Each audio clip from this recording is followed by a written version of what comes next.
Let's do another example using a mole-to-mole conversion.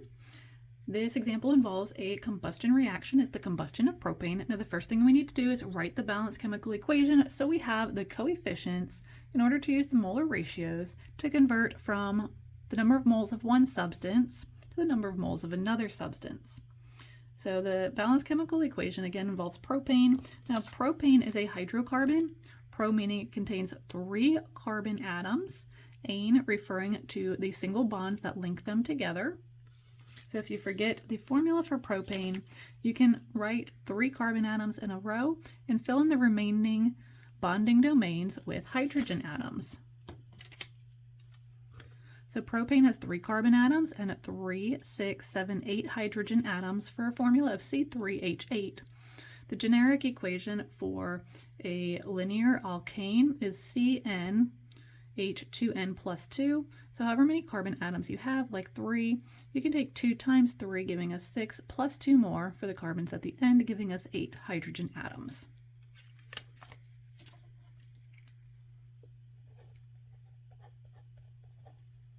I'll leave a space for the coefficients so I don't forget to balance my equation. Now the combustion equations all contain the same next 3 chemicals. The first one is oxygen gas. Now oxygen is diatomic, so don't leave it as O, but write it as O2.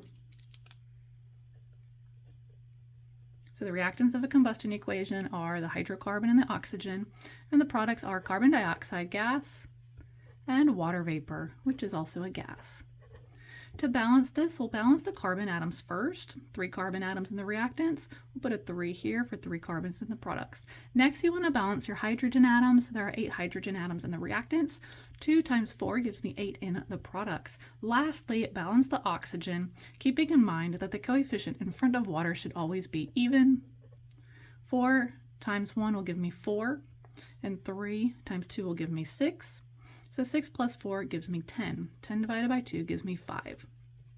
This has to be even because this will always give you an even number of oxygen. So this needs to be even because in the reactants we will always have an even number of oxygen atoms due to this subscript.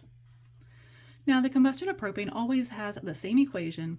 The coefficients are 1 for propane, 5 moles of oxygen, 3 moles of carbon dioxide, and 4 moles of water. Now we can do a problem using stoichiometry. We have to have these coefficients because those will form the molar ratios to compare the amount of one substance that we need to either react with another substance or produce a substance. Question: how many moles of water are produced from 3.7 moles of propane? 3.7 moles of propane will be the starting factor.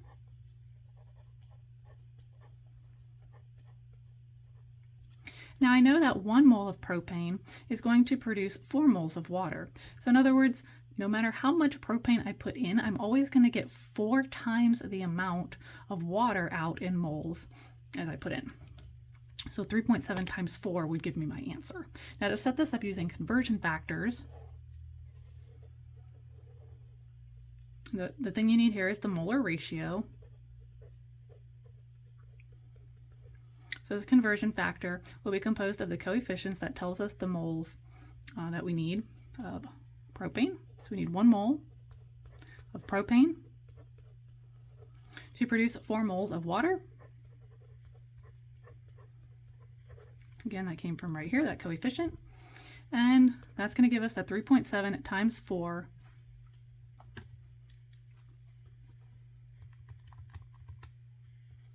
I don't have to put divide by 1. This is going to be 14.8 moles of water.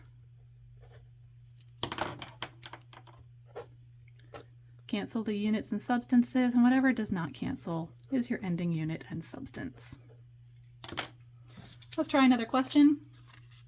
Using the same equation, if 12 moles of water are produced, how many moles of carbon dioxide are produced? Well, if 4 moles of water are produced, then 3 moles of carbon dioxide are produced. What's the relationship between 4 and 12? It's multiplied by 3. So if I take this number times 3, I'm going to get 9. So my answer should be 9. But the challenge is setting this up using the conversion factors. So we'll start with the starting factor, 12 moles of water. And the molar ratio is for every 4 moles of water produced, 3 moles of carbon dioxide are produced.